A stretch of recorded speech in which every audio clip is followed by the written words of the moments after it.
Moms kitchen ল্যাবে সবাইকে স্বাগত। নিত্য নতুন স্বাদের সন্ধান করতে করতে আজ পৌঁছে গেলাম ভারতবর্ষের একদম পশ্চিমতম প্রান্ত গুজরাটে। ডাল আর রুটি তো প্রায় খেয়ে থাকেন, চলুন সেই ডাল রুটি থেকে বেরিয়ে আজ গুজরাটি স্টাইলে বানিয়ে নিন ওয়ান ডিশ মিল।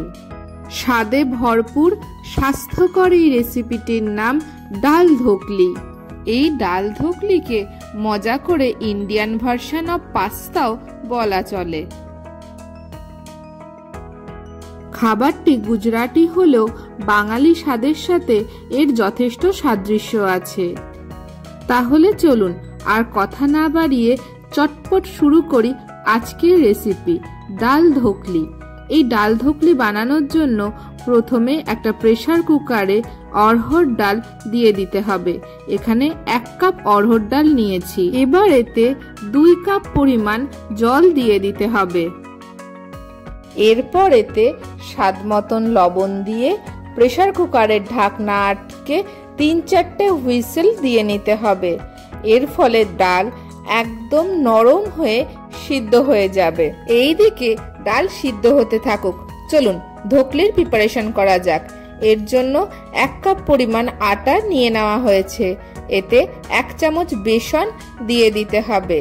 এবার এতে একে একে শুকনো লঙ্কার গুঁড়ো, হলুদ গুঁড়ো, লবণ, হিং আর জোয়ান দিয়ে দিতে হবে। এরপর পরিমাণ মতন সাদা তেল দিয়ে দিতে হবে। তারপর খুব ভালোভাবে ময়াম দিয়ে নিতে হবে। ময়াম দেওয়ার ফলে ধোকলি খুব সফট হবে। দেখুন হলুদ আর লঙ্কার গুঁড়ো দেওয়ার ফলে ময়াম দেওয়ার পর কেমন হলদে হয়ে গেছে। এবার অল্প অল্প করে জল দিতে হবে আর আটা মাখার মতন করে খুব ভালোভাবে মাখতে হবে। এতে কিন্তু কোনো ফুড কালার দেওয়া নেই। দেখুন কি সুন্দর একটা সফট ডো তৈরি হয়েছে। এবার ঢাকনা চাপা দিয়ে এটাকে রেস্টিং টাইমে রেখে দিতে হবে। এইদিকে 3-4টে হুইসেলও পড়ে গেছে।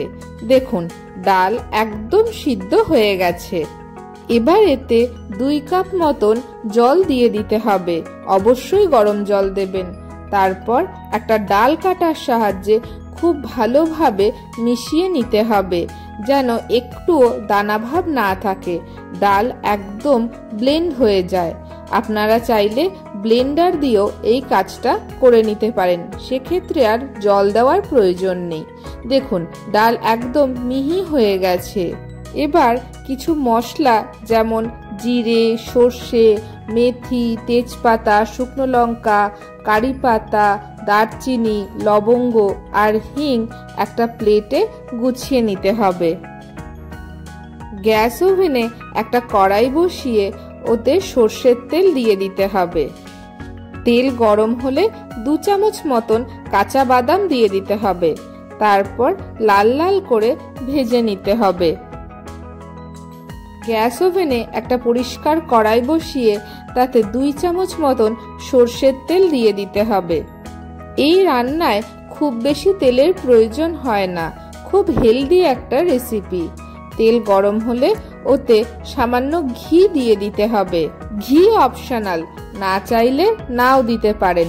যখন দেখবেন ঘি গলে গেছে, তেলও প্রায় গরম হয়ে এসেছে, তখন ওতে একটা শুকনো লঙ্কা ভেঙে দিয়ে দিতে হবে। এরপর 2টো তেজপাতা দিয়ে কয়েক সেকেন্ড একটু নাড়াচাড়া করে ভেজে নিতে হবে।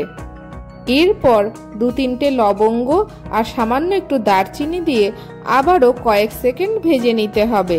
মশলা দিয়ে সুন্দর গন্ধ বেরোলে বাকি মশলাগুলো এতে দিয়ে দিতে হবে। তারপর 30 সেকেন্ড মতন খুব ভালোভাবে ভেজে নিতে হবে। কারি পাতার রং পরিবর্তন হয়ে গিয়ে সুন্দর গন্ধ বেরোলে ওতে সিদ্ধ করা ডাল ঢেলে দিতে হবে।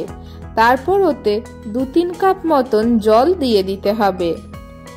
এই রান্নায় জলের পরিমাণটা একটু বেশিই দেবেন, কারণ পরে ধোকলি জল টেনে নিয়ে ডাল অনেকটা ঘন হয়ে যাবে। এবার এতে 2 চামচ তেঁতুলের কাঠ দিয়ে দিতে হবে। তারপর 1 চামচ টমেটো পিউরি দিয়ে দিতে হবে। এখানে টমেটো কুচি ব্যবহার করা হয়। আমার কাছে টমেটো ছিল না বলে টমেটো পিউরি দিয়েছি। এবার 1 চামচ মতন গুড় দিয়ে দিতে হবে, আপনারা চাইলে চিনিও দিতে পারেন। এবার সামান্য লেবুর রস দিয়ে দিতে হবে, 1/2 চামচ মতন লেবুর রস দিলেই হবে। এরপর হলুদ গুঁড়ো, থেতো করা আদা, শুকনো লঙ্কার গুঁড়ো আর চেরা কাঁচা লঙ্কা দিয়ে দিতে হবে, ভালো করে মিশিয়ে দিতে হবে। এরপর আবারও 3-4 কাপ মতন জল দিয়ে দিতে হবে, অবশ্যই গরম জল ব্যবহার করবেন। এবার ঢাকনা চাপা দিয়ে মিনিট 5 ফুটিয়ে নিতে হবে। চলুন এবার ধোকলির প্রিপারেশন করা যাক। মাখা আটা থেকে রুটির মতন 3টে লেচি কেটে নিতে হবে। মোটামুটি 1 কাপ আটা আর 1 চামচ বেসন থেকে 3টে লেচি কাটা যাবে। এরপর রুটির মতন করে গোল গোল করে বেলে নিতে হবে। তবে গোল গোল করে বেলতে না পারলেও কোনো টেনশন নেই, সেই বরফি করেই একে কাটতে হবে। রুটিগুলো খুব মোটাও করবেন না, আবার একদম পাতলাও করবেন না। যেমন রুটি করেন তার থেকে সামান্য মোটা করে বেলে নেবেন। বোঝার সুবিধার জন্য আপনাদেরকে থিকনেসটাও দেখিয়ে দিলাম। এবার একটা পিৎজা কাটারের সাহায্যে প্রথমে লম্বায় তারপরে আরে তেচড়া করে কেটে নেবেন, যেন বরফির মতন দেখতে লাগে। তবে যেরকম শেপের ইচ্ছা সেইভাবেই কাটতে পারেন। আমার কাছে পিৎজা কাটার আছে বলে পিৎজা কাটার দিয়ে কেটেছি, আপনারা চাইলে ছুরি দিয়েও কেটে নিতে পারেন। অনেকে ত্রিভুজ করে কাটে, অনেকে আবার চতুর্ভুজ করেও কাটে। এবার একটা প্লেটে অল্প আটার গুঁড়ি ছড়িয়ে দিতে হবে, এর ফলে বরফিগুলো আর লেগে যাবে না। এবার একে একে সবকটা বরফি প্লেটে তুলে নিতে হবে। এইভাবে সবকটা লেচি বেলে এরকম বরফি বরফি করে কেটে একটা প্লেটে তুলে রাখতে হবে। দেখুন সবকটা লেচি বেলে বরফি করে কেটে নেওয়া হয়ে গেছে। এইদিকে মিনিট 5 ডালও ফোটানো হয়ে গেছে। সমস্ত ফ্লেভার ডালের মধ্যে খুব ভালোভাবে মিশে গেছে। এবার ওই সমস্ত কেটে নেওয়া বরফিগুলো ডালের মধ্যে দিয়ে দিতে হবে।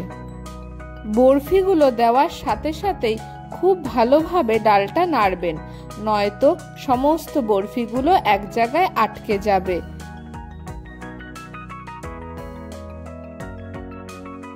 এইভাবে মিনিট খানেক নাড়াচাড়া করার পর যখন দেখবেন ডাল আবার ফুটে উঠেছে, তখন ভেজে রাখা বাদামগুলো এতে দিয়ে দিতে হবে। অনেকে কাঁচা বাদাম ডাল সিদ্ধ করার সময়তেই ডালে দিয়ে দেয়, আবার অনেকে ভাজা বাদাম ব্যবহার করে। আমার অবশ্য ভাজা বাদামটা বেশি ভালো লাগে। এবার ঢাকনা চাপা দিয়ে মিনিট 10 সিদ্ধ হতে দিতে হবে। এই সময় গ্যাসের ফ্লেম মিডিয়াম টু লো রাখবেন। মিনিট 10 পর ঢাকনা তুললেই দেখুন ডাল কতটা ঘন হয়ে গেছে। এবার খুব ভালোভাবে মিশিয়ে দিতে হবে। জল টেনে ধোকলিও খুব সুন্দরভাবে সিদ্ধ হয়ে গেছে। আপনারা চাইলে শুধুমাত্র আটা দিয়েও ধোকলি বানাতে পারেন, তবে যদি বেসন ব্যবহার করেন তাহলে ধোকলিতে একটা শক্ত ভাব আনতে সাহায্য করবে এই বেসন। এবার একটা সার্ভিং প্লেটে ডাল ধোকলি নামিয়ে নিতে হবে। ওপর থেকে সামান্য ধনেপাতা কুচি ছড়িয়ে গার্নিশ করে দিলেই তৈরি হয়ে গেল ডাল ধোকলি। বাচ্চাদের নিত্য নতুন খাবারের আবদার মেটাতে খুব সহজেই বাড়িতেই বানিয়ে দিতে পারেন এই ডাল ধোকলি। স্বাস্থ্যকর পুষ্টিগুণে ভরপুর এই ডাল ধোকলি আপনারা ডিনারেও বানিয়ে ইজিলি খেয়ে নিতে পারেন। একঘেয়ে রুটি তরকারির বাইরে বেরিয়ে একদিন এইভাবে বানিয়েই দেখুন না কেমন লাগে। আজকের ভিডিওটি কেমন লাগলো কমেন্টে জানাতে একদম ভুলবেন না। এরকম নিত্য নতুন ভারতবর্ষের বিভিন্ন প্রান্তের খাবারের সন্ধান পেতে আপনাদেরকে অবশ্যই দেখতে হবে মমস কিচেন ল্যাব। তাহলে আজকের মতন আসি, দেখা হচ্ছে অন্য কোনো দিন অন্য কোনো নতুন ভিডিওর সাথে। ততক্ষণ অবধি সবাই সুস্থ থাকুন, ভালো থাকুন আর দেখতে থাকুন মমস কিচেন ল্যাব।